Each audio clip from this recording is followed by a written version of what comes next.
Ahojky. Ahoj. Vítejte. OK, já to tam nechám, to budou dobrý černobílý záběry, aspoň u toho videa někdo vydrží. To dáš do best of. Jo. Takže znovu, jo. Počkej, kurva. 3, 2, 1, teď. Takže ahojte lidičky. Vítejte u dnešního videa a dneska to bude taková mini nakupovačka.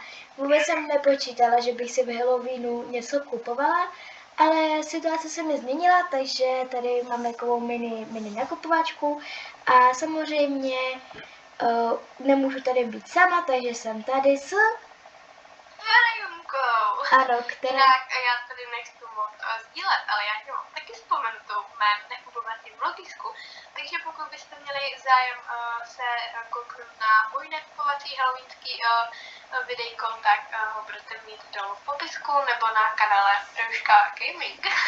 Samozřejmě tam naprcám všechny odkazy, které dokážu naprcat. Takže doufám, že si dnešní video užijete a my se můžeme rovnou vrhnout na nákupy. Takže jako první se půjdu zakouknout do tokenu.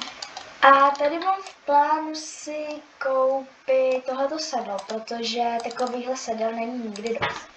Takže máme v košíku. A jako přemýšlím, co byste ještě jako koupila. A asi mě nic nenapadá. Co to je? Slukavice. Přemýšlím o této zelené posilovce, ale zase nevím, jestli bych ji využila, takže asi ne.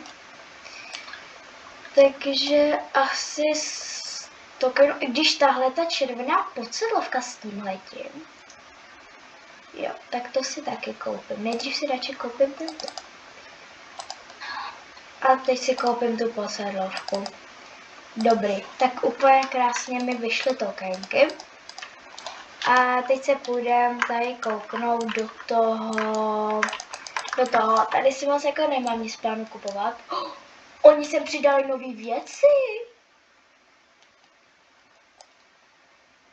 Kde? Do toho normálního tady za ty starcoiny a šilingy, tak tady přidali takový oranžový westernový set. Jo, já jsem si ho koupila. Jako? Já jsem si koupila tu dečku. No, já si asi taky koupím, protože to je hezká. To tričko mě přijde hrozně takové divné, nevím. A mně se hrozně líbí ty sačka, ale jakoby není to nic, co by nepočkalo do příštího roku. Nahráváš? Jo, nahrávám, no. Jo, tak zdravím. Ale já nevím, protože já si spíš chci jako tady, protože já tady v tom vintageu si chci koupit tu podsedlovku k té Pepitě. Jako sorry, ale ona je fakt hezká. Ne. Jako lidičky, to není Pepita, to je Pepina. Jo, no my jsme tady začali říkat Pepina, tak doufám, že mi jako, že s tím to nebude mít problém. No, to ne. Takže koupíme si tady tuhletu Pepinu podsedlovku. Jo, pokud si říkáte, oh my god, já tady jakože takhle utrácím boost darma, Jorvik šilingy, tak já vám potom něco ukážu, jo? A nebojte, nenabagovala jsem se. Tomu se jako říkáte, jako koukejte, vidíte, šetřeničko hezky. Jsem se šetřila na šampionátech, takže já si můžu dovolit. Ale, jako mně se ta Pepinovská posilovka třeba hrozně přáli. Jo, a mně se vždycky líbila každý Halloween a vole teď, prostě jakože pozor a už jsem si ji koupila. No a já nevím, co. A že se třeba mě líbila, ale teďka, jak jsem si ji dala, tak to je úplně moc třeba. Ale já nevím, jestli bych to. Já si ji chci koupit. Vidíte, ale takhle já vždycky vlastně jakože Frunku přemluvím a ona mě taky vždycky přemluví se smama a to je prostě naše debilismus. Ona si třeba tu Pepinu nechtěla ani kupovat, jo? Ale oni ještě neví, jestli budu kupovat Pepinu, ale tak teď už to ví, no. No počkej, tak to vystříhni, jo? Střihová Justinko, pač co tam dát, vole. Jsi něco tam do černobíš? Ne, pak nakonec. Jo, nakonec, no, prostě jako božně tady mluvíš, tam bože. Já nevím, a já nevím, co si ještě si koupit. Jako lidičky, ona se třeba kupuje z někdy chtěla. No, chtěla takhle ošidit. Chápeš to? Ale já jsem to fakt neměla v plánu a teď jsem prostě úplně dostala nějakou si náladu a že tak a jdu vykoupit se. Nakupujeme. Hej. Ty si klobouky vystrá. Ale jako nechci se mi moc kupovat věci, které vím, že tady příští rok budou, takže jako ty si nechám vždycky jako na poslední chvíli. Takže podle mě, dobrý, já jsem se sedla z koně a nejde mi nalézt, tak to je fakt jako super. Já mám takový jako malinký problém a to mi chybí 2500 šilingů. Ale já mám určitě ještě nějaké stužky. Určitě. Tak, teď my se jdeme kouknout na tu hlavní perličku dnešní nakupovačky. Jdeš se mnou? Jo, jdeme. Jdeme se tam. Zven. Já už jsem na tom mostě. No ale opovažně nečekám. Nečekám, ale tady takhle. Hej, já se úplně líbí toto video, vůbec neslyšela, třeba to bylo úplně No, takže, koukejte. Tady prostě já jsem zjistila, že mám prostě záhadně Starcoin. Já jsem fakt nevěděla, že mám Starcoiny, takže jsem zjistila, že mám Starcoiny. No, takže jako, k čemu jsou Starcoiny? Utrácení. Takže co jdeme udělat? Jdu si koupit naší Pepinu. Tady toto je Pepina z dovolení. Aká Pepina, protože já vám řeknu, jak jsme k tomuhle tomu, jakože jak jsme k tomuhle tomu prostě přišli, protože já jsem nevěděla, jak se to jmenuje, tak jsme tomu řekli prostě Pepina. Takže toto je. Mně se hrozně moc líbí, jak tam o tom názvu museli zdůraznit, že to je Magic. Jo, no. No, takže prostě já Frodíka nemám, takže i jako v té normální verzi, takže mám vlastně jednoho koně ve dvou, takže jako OK, moje Starcoiny to bude bolet, ale takové věci. Na ní pak. 7 já si dám, takže dáme si all. Já jsem pořád jako sorry lidi, já jsem pořád nějaká zpomalená a já fakt nevím. Ale vem si věci z toho koně. Ty vole, tak to mi říkáš brzo. No vidíš, dáme si pozor, protože ono někdy, já vím, že je to jako to nedělá často, ale někdy se stává, že pokud si nedáte věci dolů z koníka, tak vám pak zmizenou, jo, takže pozor na to. Ale ne úplně. No jakože on ne, protože on ti zmizel ten kůň na ten padok, ale třeba minule se mi stalo, že jsem si ho vybrala a on byl jako bez věcí a já jsem je nikde neuměla najít. A tak to ví každý frej.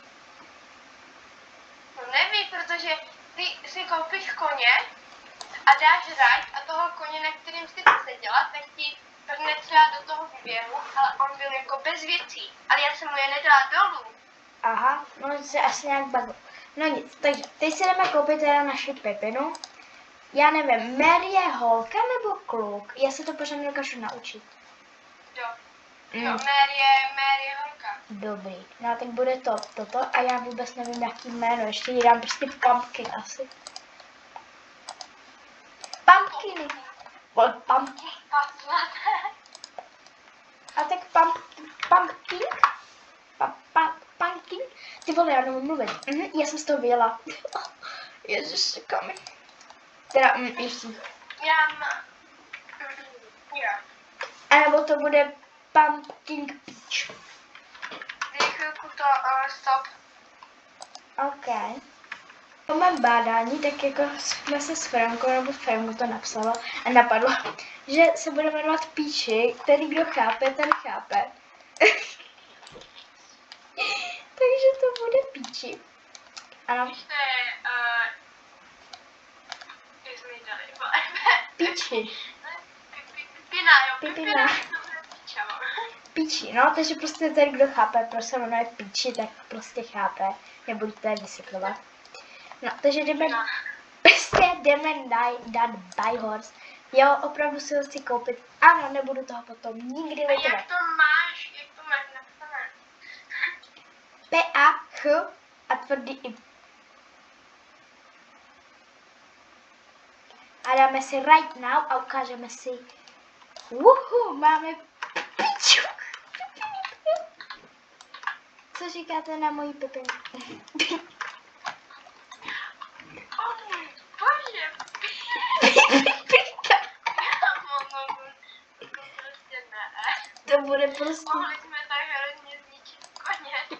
Jo, koukej. A už mám normálně set, normálně. Koukej, jaká jsem rychlá. A koukej, co jsem si koupila a strašně se mi to líbí, to prostě Jinak mi se hrozně líbí, že když jsem si jednou koupila na koněm klíči a nevidím, že by si ji přeměnila, tak ona si to pak říká Neborině, která si dala jeden úplně stejné jméno a já jsem si pak hrozně rozhádala, kvůli tady tomu jméno.